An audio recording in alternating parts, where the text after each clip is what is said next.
Moorlands radio sports team from left to right: Tony Wally, Ian Corbishley, Dave Stringer. Moorlands Radio Sport, in association with Leek Building Society.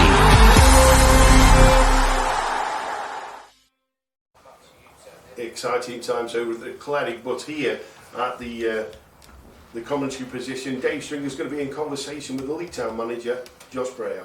Yeah, just to tell you, the Kidsgrove have lost 1-2 to Nandridge Town and has finally finished. Josh, it all went round in the end. The goal was a penalty. We know it was a mistake by the defender to put the ball back into the danger area, but what were your views on the penalty decision itself? Yeah, I think it's a penalty, yeah. I think it's a penalty all day. I think the lad's got there first. I think Liam's obviously dealing with the ball going over his head. I think he's just collided with him. It's a collision, but it is a foul. You know, they're in control of the ball. For me, it's a penalty, yeah. Again, you're struggling to get what would be your full first team out. You've got injuries, and also you had people who were cup tied, didn't you? What was your thinking behind the selection today? Well, yeah, there was 2 changes, wasn't there, from the other day? Obviously, Ollie Hayward not available for selection. I think Bucco's offered us a lot of energy in the middle of the park. We didn't want to lose that with what we've got available to us at the moment in there.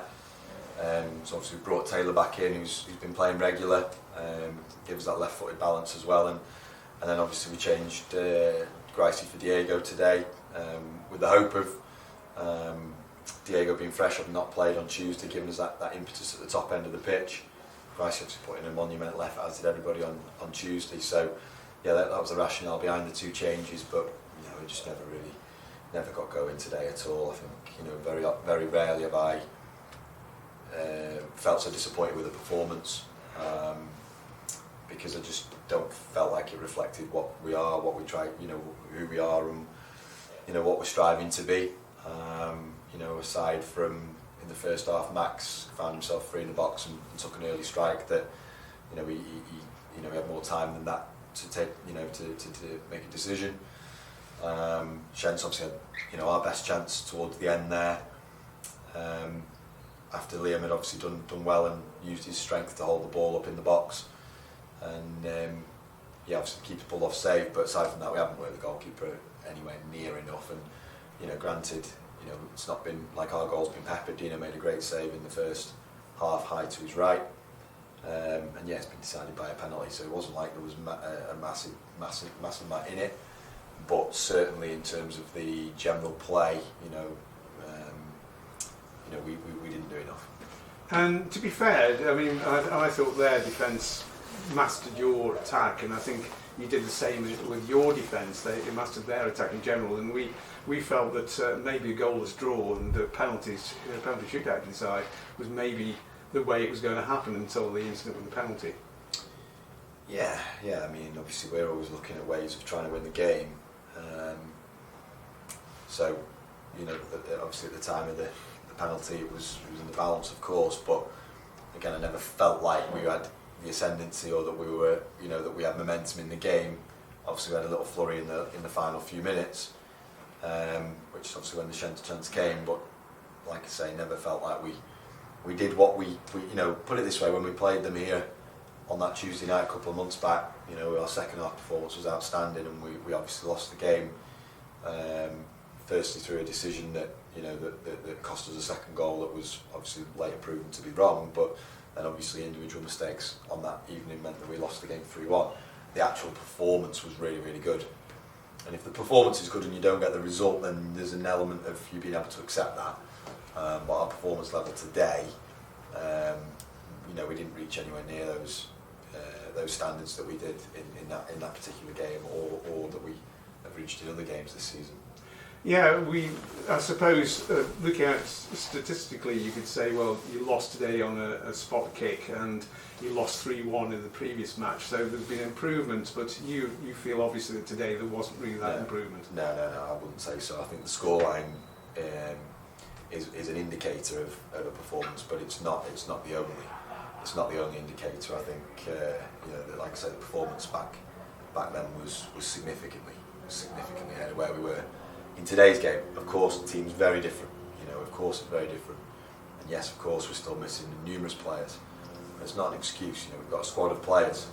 and 9 of the 11 started on Tuesday night, where we went to Lancaster, who lost once, or had lost once all season, and beaten them. So it's not an excuse, but it's not an excuse at all. Our performance level has to be better. Yeah, and sometimes people think, well, the FA Trophy might be a distraction to what is your main thing of staying in the league and improving your league performances. How did you approach the game? I know you approached it to win, but what's your reaction now? Yeah, well, obviously, we really want to put on a performance and get a positive result here for the supporters. Yes, we won in the FA Cup here, but aside from that, it's been a really challenging period. So, make no bones about it. I'm very well aware of that. The players are very well aware of that. Possibly there's an element of that, that's sort of reflected in the performance. But at the same time, what it can't affect is your mentality and your sort of desire to win the game that we obviously showed in abundance on Tuesday. And in the context of the season so far, you've got Blythe Spartans next week in the league, and Blythe are one of those who's there or thereabouts around the bottom. So your team, your players that you've been missing, Shenton's obviously fit enough to at least play some part. What's the crack with the rest of the players who've been missing? Yeah, so some positive news actually on Hursty, because we thought that he was going to be we thought he was going to have surgery and that we weren't going to see him again for possibly the season, but certainly a large part of it. The consultant's actually given us some really positive news on him, that actually he doesn't want him to have surgery. So that's obviously really good news. So actually that one's likely to now be only a matter of weeks, which is obviously good. Billy we definitely won't see through October. There's definitely no question in there. He won't be around until certainly as we go into November. Scully will be training next week, so that's obviously positive. Dara, hopefully he's only going to be a couple of weeks, but again definitely won't be around by next Saturday. Brendan, again similarly not entirely sure on the time frame, but it's only looking at a relatively low grade injury, so again whether he'll be back in time next week or not sure, but he certainly won't be missing for sort of too long. One last question really, I mean the league isn't going to be won or lost, relegation confirmed or denied next week when you play Blythe Spartans and at this early stage of the season, but how important do you see getting a positive result against Blythe Spartans at home? Yeah, well massively, obviously for our for our mindset of when we are playing here, so that we can sort of gain that belief that we're capable of putting back-to-back results together and obviously picking up points at home, which is obviously going to be very important. I mean, it is a very interesting league this year. I mean, you may expect 3 or 4 games in that the home win ratio to away would be, might look as it does actually currently, but it's quite amazing really that at the moment in our league there are significantly more away wins than there have been home wins. I think by about 10 or 12%, which after 10, 11, 12 games is flabbergasting really. So we're not the only team, we're one of about 5 teams that haven't won a home game yet, but clearly it's something that we want to put right, and we're desperate to put right. There's no point in kind of dancing around it. The fact is we've got to find a way of turning this place into a hard place for other teams to come, and a place where we feel like we've got that psychological advantage going out there, rather than how we're currently operating when we play games here. Josh, we've been through a 10 minutes or so interview and I've not mentioned the referee, and I don't even want you to comment on the referee. I'm grateful for that. But thanks very much for your time again. That is Josh Brehaut and Dave Stringer in conversation.